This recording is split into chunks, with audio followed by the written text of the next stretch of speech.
या घडीची एक महत्त्वाची बातमी, धनंजय मुंडेचा उद्या राजीनामा होणार। धनंजय मुंडेचा उद्या राजीनामा होणार अशी करुणा मुंडेनं फेसबुक पोस्ट केलेली आहे। करुणा मुंडेच्या फेसबुक पोस्टमुळे चर्चेला उधाण आलेलं आहे। या घडीची महत्त्वाची बातमी, करुणा मुंडे हिने एक फेसबुक पोस्ट टाकलेली आहे आणि या फेसबुक पोस्टमध्ये करुणा मुंडेनं असं लिहिलंय की धनंजय मुंडेचा उद्या राजीनामा होणार। या घडीची महत्त्वाची बातमी आहे। आता जे काही वातावरण तयार झालेलं आहे धनंजय मुंडेंविरोधात, त्यांनी राजीनामा द्यावा यासाठी जे काही वारंवार विरोधक सामाजिक कार्यकर्ते एकवटलेले आहेत, त्या पार्श्वभूमीवरची ही पोस्ट करुणा मुंडे यांची फार महत्त्वाची। आमच्या प्रतिनिधी प्रणाली कापसे यांच्याशी अधिक बोलूया। प्रणाली, काय सांगाल, करुणा मुंडेची ही पोस्ट चर्चांना उधाण आलंय?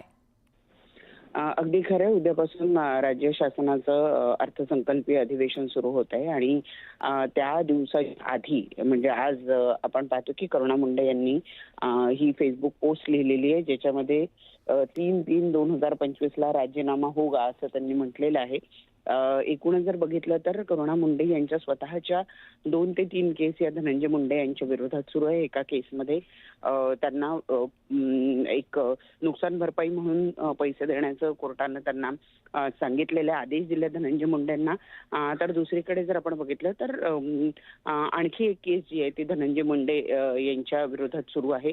त्याचबरोबर संतोष देशमुख हत्या प्रकरणामध्ये सुद्धा वाल्मिक कराड हा जो धनंजय मुंडे यांचे निकटवर्तीय त्यांच्या विरोधात पोलिसांनी कारवाई केलेली आहे। त्या प्रकरणामध्ये अनेकांना अटक करण्यात आलेली आहे। या प्रकरणामध्ये सुद्धा धनंजय मुंडे यांनी राजीनामा द्यावा अशी मागणी सातत्यानं केली जाते आहे आणि त्या पार्श्वभूमीवर करुणा मुंडे यांचं ही जे पोस्ट आहे ही अत्यंत महत्त्वाची आहे, कारण सातत्यानं मागणी केली जाते। म्हणजे अगदी करुणा मुंडे सुद्धा मागणी करतात की धनंजय मुंडे यांनी राजीनामा द्यावा।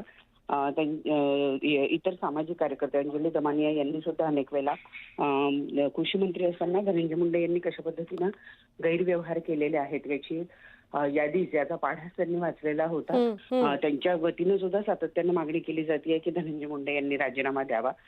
विरोधी बाकांवरनं सुद्धा मागणी होती आहे, परंतु इतके दिवस होऊनही धनंजय मुंडे यांचा राजीनामा झालेला नाही। किमान अधिवेशन कालावधीमध्ये तरी त्यांचा राजीनामा व्हावा ही मागणी सातत्यानं जोर धरतीये।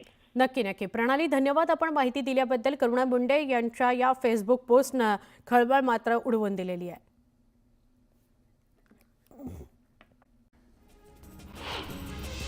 सोलापूर बाजारात लाल कांद्याची 25,000 क्विंटलची आवक झाली, सरासरी 1,800 रुपये दर मिळाला। लासलगाव बाजारात 11,000 क्विंटलची आवक झाली, सरासरी 2,270 रुपये दर मिळाला। राज्यातील बाजार समितीमध्ये गव्हाची आवक सुरू झाली आहे। राज्यातील बाजार समितीत 19,989 क्विंटल आवक झाली, त्याला सर्वसाधारण दर हा 2,799 रुपये प्रति क्विंटल इतका मिळाला। राज्यातील बाजार समितीमध्ये हरभऱ्याची 53,855 क्विंटल आवक झाली, त्याला साधारणपणे 5,462 रुपये प्रति क्विंटल दर मिळाला। गेल्या हंगामात अतिवृष्टी आणि पूरपरिस्थितीमुळे शेती पिकांच्या झालेल्या नुकसानीपोटी राज्यभरातील शेतकऱ्यांना 733 कोटी रुपयांची मदत करण्यात येणार आहे। डीबीटी पोर्टलद्वारे ही मदत थेट लाभार्थी शेतकऱ्यांच्या बँक खात्यामध्ये जमा केली जाणार आहे। राज्य सरकारनं शुक्रवारी याबाबत शासन निर्णय प्रसिद्ध केलाय। कोल्हापूर जिल्ह्यात झालेल्या अतिवृष्टी आणि मुसळधार पावसानं यंदा ऊसाचं आणि पर्यायानं साखरेचं उत्पादन घटलंय। मागील वर्षीच्या तुलनेत यावर्षी तब्बल 8.5 लाख टन ऊसाचं कमी गाळप झालंय, तर साखर उत्पादनात 13,29,000 क्विंटलनं घट झाल्याचं दिसून येत आहे। प्रशांत कोरटकरनं कोल्हापूर सत्र न्यायालयात अटकपूर्व जामिनासाठी अर्ज केला। या जामीन अर्जावर 11 मार्चला सुनावणी होणार आहे। दरम्यान प्रशांत कोरटकर आज पत्रकार परिषद घेण्याची शक्यता आहे। पत्नी आणि वकिलाचा माध्यमांसमोर येऊन कोरटकर भूमिका मांडण्याची शक्यता असल्याची माहिती सूत्रांनी दिली आहे। पुण्याच्या स्वारगेटमध्ये घडलेल्या घटनेनंतर एसटी कर्मचाऱ्यांना कर्तव्यावर असताना खाकी गणवेश परिधान करणं बंधनकारक आहे। गणवेशासोबतच नावाची प्लेट, बिल्ला आणि ओळखपत्र सुद्धा सोबत ठेवण्याचे आदेश जारी करण्यात आले। स्वारगेट प्रकरणानंतर शक्ती कायदा पुन्हा चर्चेत आलाय। दरम्यान कायद्यात काही बदल करून शक्ती कायदा लवकरच अंमलात आणला जाईल अशी माहिती मेघना बोर्डीकरांनी दिली। स्वातंत्र्यवीर सावरकर बदनामी प्रकरणी राहुल गांधींना नाशिक कोर्टात प्रत्यक्ष हजर राहण्याचे आदेश देण्यात आल्याची माहिती याचिकाकर्ते मनोज पिंगळे यांच्या वकिलांनी दिली। या प्रकरणी पुढची सुनावणी मे महिन्यात होणार आहे। पुणे महापालिकेचं सांस्कृतिक धोरण मंजुरीसाठी स्थायी समितीसमोर सादर करण्यात आलं। या धोरणासाठी तज्ञ सल्लागार म्हणून वादग्रस्त राहुल सोलापूरकरची नियुक्ती करण्यात आली आहे। यावरून आता नवा वाद निर्माण होण्याची शक्यता आहे। सांस्कृतिक धोरणाबाबतच्या तज्ज्ञ सल्लागारपदी सोलापूरकर यांची निवड झाल्यानंतर सुषमा अंधारेंनी निषेध व्यक्त केला. ही शिवभक्तांची क्रूर थट्टा असल्याचं म्हणत अंधारेंनी या निवडीला विरोध केलाय. महानगरपालिकेनं पुण्याचं सांस्कृतिक धोरण आखलं ही चांगली गोष्ट आहे, मात्र छत्रपती शिवाजी महाराजांचा अपमान करणाऱ्या व्यक्तीची सल्लागारपदी नेमणूक करून त्याला राजाश्रय दिला जात असल्याचा आरोप करत जितेंद्र आव्हाडांनी नाराजी व्यक्त केली. कोल्हापूरच्या वाशी गावात यात्रेच्या मानपानावरून झालेल्या वादातनं जिल्हा बँकेतील माजी संचालकांच्या घराची आणि वाहनांची तोडफोड करण्यात आली. पालखी सोहळ्याचा वाद मिटवताना एका बाजूच्या जमावानं हल्ला केला. या प्रकरणी करवीर पोलिसांनी 8 जणांवर गुन्हा दाखल केलाय. नाशिक शहरात गावगुंडांनी हैदोस घातला. नाशिक पुणे रोडवरच्या मेघराज बेकरीची तोडफोड करत हातात तलवारी घेऊन या गुंडांकडून दहशत माजवण्यात आली. दिवसाढवळ्या तोडफोडीची घटना घडल्यामुळे नागरिकांमध्ये भीतीचं वातावरण आहे.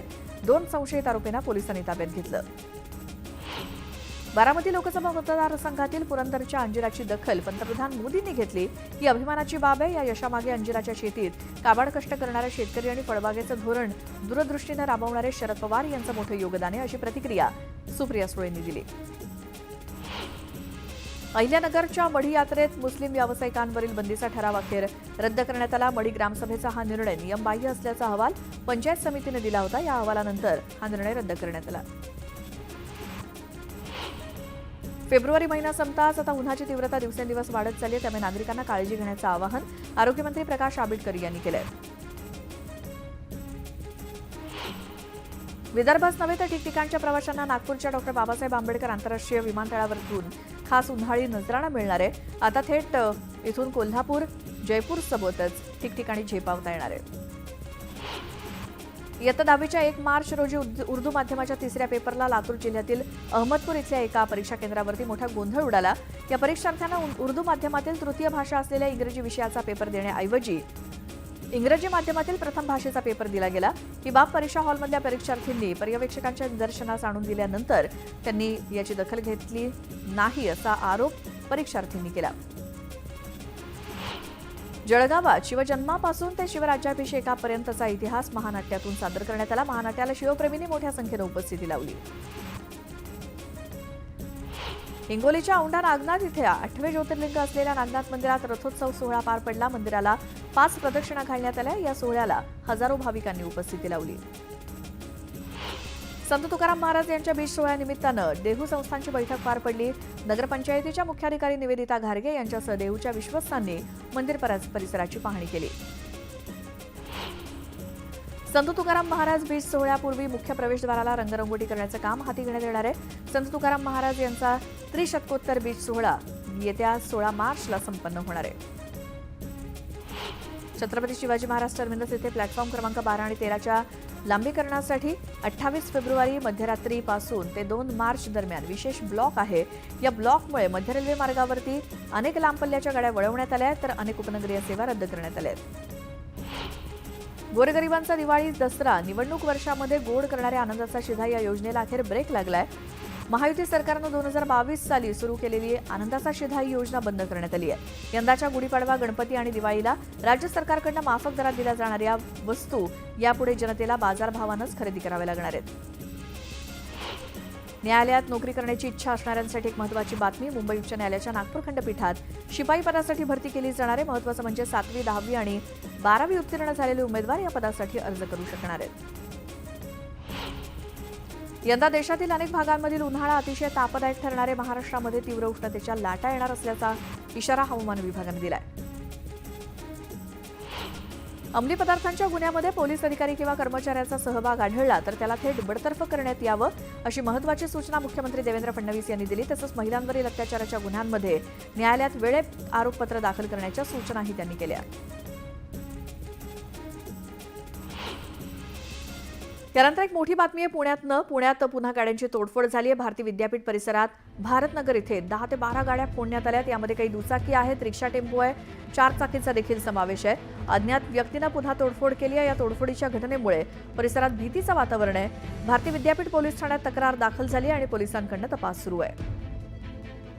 याआधी सुद्धा अनेक अशा गावगुंडांना शिक्षा करण्याच्या उद्देशाखाली त्यांची गावातनं धिंड काढण्यात आली. अनेक वेगवेगळे प्रकार, युक्त्या यासाठी लढवल्या जातात. मात्र तरी देखील हा प्रकार काही कमी होताना दिसत नाहीये. पुन्हा एकदा पुण्यातल्या भारती विद्यापीठ भागामध्ये काही चारचाकी, काही रिक्षा, काही दुचाकी यांची तोडफोड करण्यात आलेली आहे. पुन्हा पाहूयात गावाकडच्या 50 बातम्या. खडकवासला प्रकल्पातील धरण साठा लक्षात घेता पुणे शहराचं पाणी कायम ठेवण्याचा निर्णय कालवा समितीच्या बैठकीत घेण्यात आला. त्यानुसार सुमारे 21 टीएमसी पाणी महापालिकेला मिळणार आहे. राज्यातील मोठ्या, मध्यम आणि लहान प्रकल्पात फेब्रुवारी अखेर एकूण पाणी साठवण क्षमतेच्या 58.68% पाणी साठा आहे. गत 10 वर्षात फेब्रुवारी अखेर सरासरी 46.99% पाणी साठा असतो. यंदा सरासरीच्या 11.69% जास्त पाणी साठा आहे. मिठी नदीतला गाळ काढण्याच्या कामासाठी महानगरपालिकेनं काढलेल्या निविदांमध्ये घोटाळा झाल्याचे आरोप वारंवार होत आहेत. मात्र ते सर्व आरोप तथ्यहीन असल्याचा दावा महानगरपालिका प्रशासनानं केलाय. अद्याप निविदा प्रक्रिया पूर्ण झालेली नाही असं महानगरपालिकेकडून सांगण्यात आलंय. पुणे लोणावळा दरम्यान 3ऱ्या आणि 4थ्या मार्गिकेचा पहिला सविस्तर प्रकल्प अहवाल सादर करून 4 वर्ष लोटली तरी सुधारित अहवालाला आता वर्ष होत आलंय. त्यानंतरही राज्य सरकारच्या दप्तरी या महत्वाकांक्षी प्रकल्प विचाराधीनच आहे.